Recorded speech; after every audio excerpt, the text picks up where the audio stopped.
Hello friends, તો સ્વાગત છે તમારું અમારી યુટ્યુબ ચેનલ પર। તો આજે આપણે બનાવીશું બાળકોના ફેવરેટ નાચોસ, જેમાં મેં લીધો છે મકાઈનો લોટ અને મેંદાનો લોટ। એક પેન ગરમ કરી લીધું છે, જેની અંદર 2 બાઉલ જેટલું પાણી આપણે એડ કરીશું। તેને આપણે બોઇલ કરી લેવાનું છે। એની અંદર સ્વાદ અનુસાર નમક એડ કર્યું છે અને ચપટી ખાવાના સોડા એડ કર્યા છે, જેનાથી આપણા નાચોસ ક્રિસ્પી થશે। યુઝ્યુઅલી બજારમાં જે નાચોસ મળે છે એના કરતાં પણ આપણે ઘરે આવી રીતે બનાવશું તો ખૂબ જ સરસ ટેસ્ટી થાય છે અને બાળકો હોંશે હોંશે ખાઈ લેશે।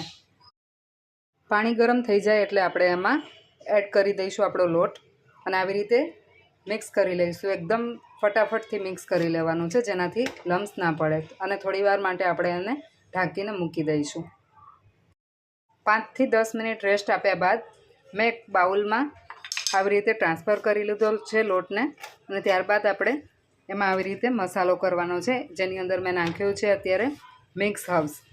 મિક્સ હર્બ્સથી ટેસ્ટ ખૂબ જ સરસ આવશે અને એની બદલે તમે ઓરેગાનો પણ મિક્સ કરી શકો છો। ત્યારબાદ એના નાના નાના લુવા કરી આવી રીતે રોટલી વણી લીધી છે।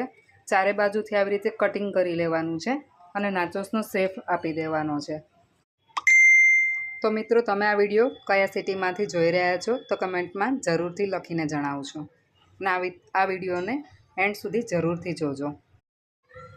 રોટલી આપણે થોડીક પતલી રાખવાની છે અને રોટલીમાં ફોર્કથી મેં છે ને જરા હોલ પાડી દીધા છે, જેથી કરીને આપણા નાચોસ ફૂલે નહીં અને એકદમ ક્રિસ્પી થઈ જાય। નાચોસના કટિંગની સાઇઝ તમે તમારા હિસાબથી નાની મોટી કરી શકો છો। મને જરા નાના નાના ગમતા હતા તો મેં નાના કટિંગ કર્યા છે અત્યારે। આવી રીતે બધા જ નાચોસ આપણે વણીને તૈયાર કરી લેવાના છે।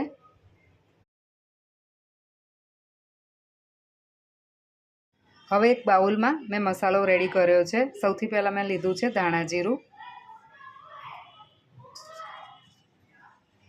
મિક્સ હર્બ્સ,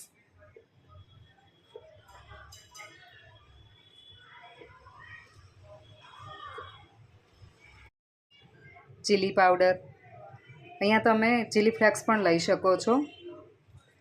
લાસ્ટમાં ચાટ મસાલો એડ કર્યો છે અને મેગીનો મસાલો એડ કરી દીધો છે। બધા જ મસાલા આવી રીતે મિક્સ કરી લેવાના છે।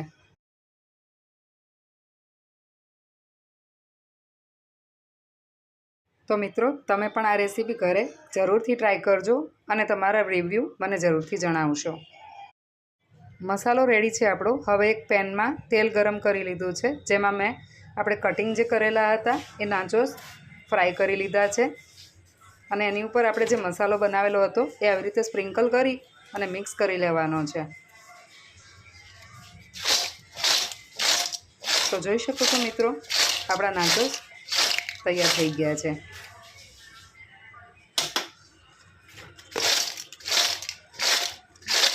તો મિત્રો, અવાજ સાંભળી શકો છો, આપણા નાચોસ એકદમ ક્રિસ્પી તૈયાર થઈ ગયા છે। તો રેડી છે આપણા nachos, ready to it and enjoy.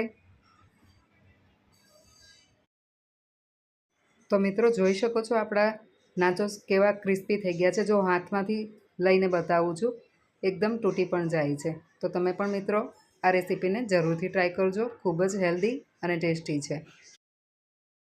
તો મિત્રો, હવે મળીશું આપણી નવી રેસીપી સાથે।